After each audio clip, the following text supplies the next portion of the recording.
사랑합니다. 오늘도 예배 자리에 나오신 우리 덕신 가족 여러분, 주님의 이름으로 크게 환영하며 축복합니다. 오늘 추수감사주일을 맞아 옆에 계신 분들과 함께 좀 이렇게 인사할까요? 감사합니다.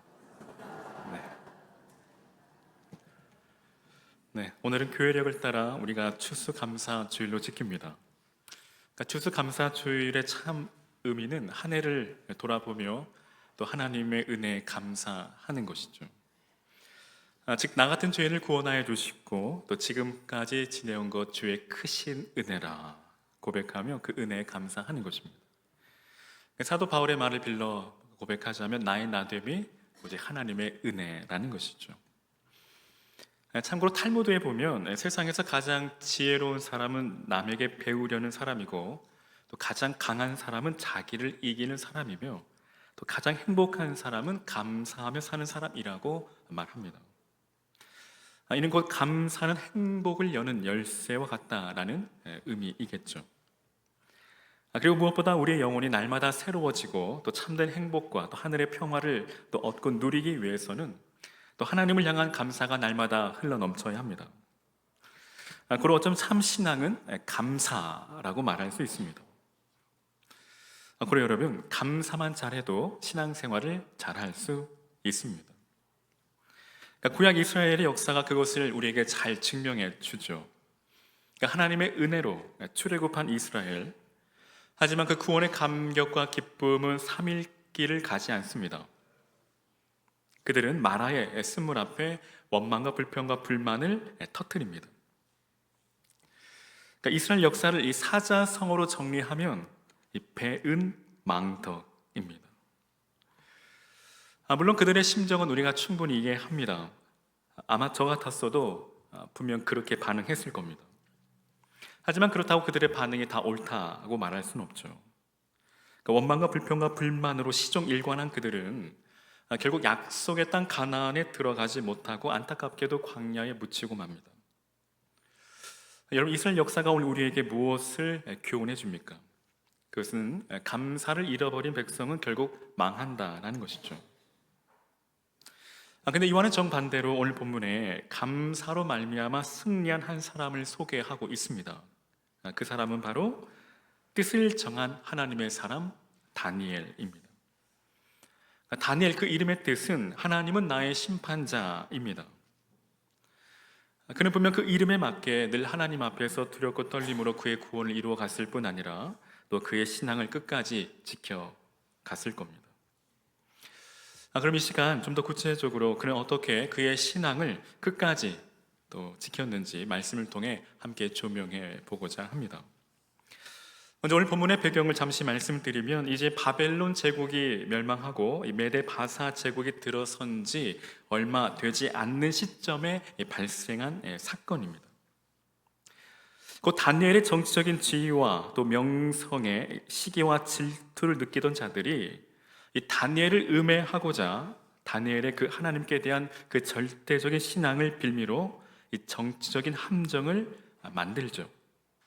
결국 그들이 파놓은 함정에 이 다니엘은 빠져 꼼짝없이 그 사자굴에 던져지고 맙니다. 하지만 사자굴에서조차 하나님의 보호하심으로 말미암아 마침내 구원을 받고 그는 승리하게 됩니다. 우리는 여기에서 이 반대자들, 음해하는 자들의 그 음모를 알고도 하나님께 대한 그 자신의 신앙과 믿음의 정절을 버리지 아니하고 끝까지 한결같은 신앙으로 나아가는 그들의 신앙에 우린 주목하지 않을 수 없습니다. 그렇다면 여러분, 어떻게 다니엘은 끝까지 그 한결같은 믿음으로 그 신앙의 정절을 지킬 수 있었을까요? 그 일체의 비결은 과연 무엇일까요? 그것은 바로 기도와 감사입니다.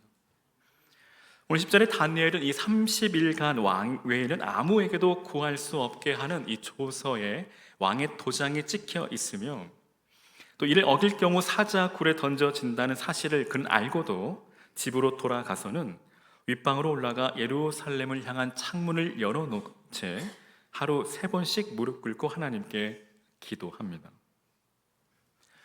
이는 다니엘에게 있어 기도가 얼마나 중요한 것인지를 또 잘 보여준다 할 수 있습니다. 그것은 가히 이 메대와 이 바사 제국의 총리라는 이 직함이나 그의 생명보다 더욱 소중한 것임을 보여주고 있습니다. 진실로 다니엘은 기도의 사람입니다. 그는 어떠한 상황에서도 기도를 멈추지 않습니다. 그는 범사에 기도를 그의 삶의 우선순위로 가장 앞세우며 기도의 삶을 살아갑니다. 여러분, 다니엘이 한가해서일까요? 그렇지 않죠. 그는 한가한 사람이 아닙니다. 그는 제국의 총리로 그가 해야 할 일은 너무나도 중대하고, 또 그가 생각하고 고민해야 할 일, 또 감당해야 할 일은 너무나도 많았을 겁니다. 하지만 그는 그러한 와중에도 하루 3번씩 기도하는 것만큼 결코 중단하지 않습니다. 멈추지 않습니다. 그럼 당시 이 히브리인들은 오전 9시, 또 정오, 오후 3시 하루 3번씩 기도했습니다. 다니엘 역시도 그 시간을 지켜 기도했습니다. 이는 그에게 있어 하나님께 기도하는 것이 그 무엇보다, 또 심지어 그 생명보다 더 소중한 것이며 우선시 되는 것임을 우리에게 잘 보여주고 있다는 것입니다. 근데 여러분, 그에 비해 오늘 우리의 모습은 어떻습니까? 오늘 우리는 바쁘다는 핑계로 기도를 멈출 때가 많습니다. 혹 직장 때문에, 혹은 육신의 피곤함 때문에, 또는 세상적인 이 사정, 여러 가지 일들을 구실로 인해 기도의 삶을 가장자리로 밀어내고, 심지어 기도의 생활을 아예 망각하며 살아갈 때가 너무나 많습니다. 그러나 여러분, 기도는 우리 삶의 우리 삶의 자리 가운데 맨 첫 자리에 두어야 합니다. 그러니까 바쁘다는 이유, 힘이 든다는 이 변명은 결코 용납될 수 없습니다. 사실 여러분, 바쁘기 때문에, 분주하기 때문에 더욱 기도해야 합니다. 만약 그렇지 않으면 이 세상의 빠른 흐름에, 그 물살에 우리는 떠내려갈 수밖에 없기 때문이죠. 바쁘고 힘이 든다면 다른 무엇보다 하나님의 능력을 의지해야 하며 더욱 그의 도우심을 간구해야 합니다. 한예로 이 종교개혁가 이 마틴 루터는, 만일 내가 새벽에 2시간 이상을 기도하지 않았다면 그날의 승리는 마귀에게 돌아갔을 것이다. 나에게는 너무나 할 일이 많았다. 그러나 날마다 3시간 이상 기도하는 것보다 더 중요한 일은 없었다. 그 기도가 모든 일을 지탱해 나가게 하는 힘이 되었다라고 간증하고 있습니다. 사랑 여러분, 성도에게 기도는 하나님으로부터 능력을 공급받는 은혜의 통로입니다. 또한 이 불우한 세상과 더불어 믿음의 선한 싸움을 싸워야 할 성도가 승리를 얻기 위해 반드시 갖추어야 할 최강의 병기이기도 합니다.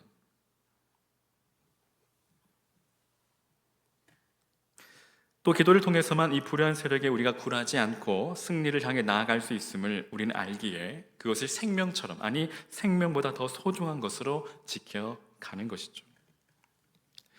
그 다음 여러분, 오늘 우리의 모습은 어떠한가요? 기도를 다른 그 어떤 일보다 앞세우며 그 어떤 것보다 소중한 것으로 우리가 여기며 살아가고 있느냐 하는 것입니다. 사랑 여러분, 이 땅에 단 한 번뿐인 우리의 일생, 이왕 예수 믿기로 작정했다면, 또 그리스도인으로 살기로 결단했으면, 여러분, 능력 있는 그리스도인, 생명력 있는 그리스도인, 영향력 있는 그리스도인의 삶을 살아가야 하지 않겠습니까? 우리가 물에 술 탄 듯, 술에 불 탄 듯 그렇게 살아갈 수는 없습니다. 우리는 기도를 통해서만 하나님의 능력을 공급받을 수 있습니다. 그러므로 오늘 저와 여러분, 우리가 매일의 기도의 삶을 통해 그 살아계신 하나님, 그 불가능을 가능케 하시는 그 전능하신 하나님을 우리가 매일 경험하고, 또 그 은혜 가운데 날마다 승리하며 살아가시는 저와 여러분 되시기를 주의 이름으로 축원합니다. 여러분, 사도 바울 역시도 기도의 그 중요성에 대해 오늘 우리에게 말하죠. 이 데살로니가 5장 17절에 쉬지 말고 기도하라고 명령합니다. 그만큼 기도가 중요하기 때문이죠. 매우 절실하기 때문입니다. 바울은 쉬지 말고 기도하라고 말하고 있는데, 이 말은 어떤 환경에 처하여 있을지라도 기도하는 일을 포기하지 말고 지속적으로 실행에 옮기라는 말입니다. 우리가 흔히 기도라 함은 가장 친밀하고 또 살아있으며 진실하고 깊은 하나님과의 교통의 관계를 지칭합니다. 기도는 성도가 하나님께 나아갈 수 있는 가장 경건한 통로입니다.